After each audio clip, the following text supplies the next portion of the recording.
overlooked. In World War II, the Germans occupied Norway. Among the first things they did was confiscate all the livestock and farm animals to provide supplies for their own troops.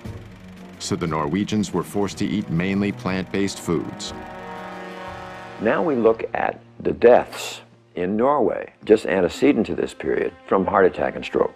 1927, 1930, 35, look at right up here, right at the very top, 1939. Bingo!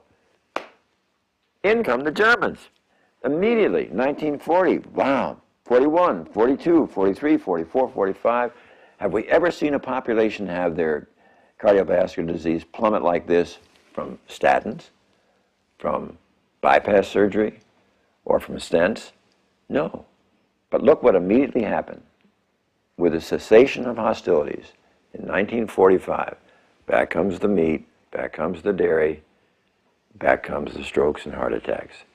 I mean, it's such an absolute powerful lesson. But we didn't get it. Because of evidence like this, Dr. Esselstyn was making the same assessment that Dr. Campbell was due to his work in the Philippines, seeing a causal link between animal-based foods and some of our most deadly diseases. But they weren't the only researchers coming to this conclusion. Another was Dr. John McDougall. In the mid-1970s, he began practicing on a sugar plantation in Hawaii. What I observed there was the health of the people differed dramatically depending upon how long they'd been in Hawaii. People who were raised in Japan, the Philippines, Korea, China, first generation, who had moved from their native land, were always trim. Never had heart disease, prostate cancer, colon cancer, breast cancer, rheumatoid arthritis, multiple sclerosis.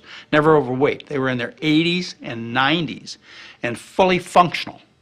Their kids got a little fatter, a little sicker. Their grandkids and the next generation were just as fat and sick as anybody I'd ever seen. And what came through clearly was the diet was the difference.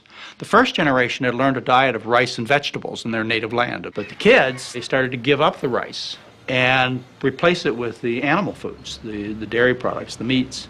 And the results were obvious. They got fat and sick. So I knew at that point what caused most diseases. At the time, however, Campbell and Esselstyn knew virtually nothing about this other information. Even so, they ultimately reached a revolutionary conclusion: that many of our most crippling conditions could be greatly reduced, if not completely eradicated, simply by eating what they call a whole foods, plant-based diet.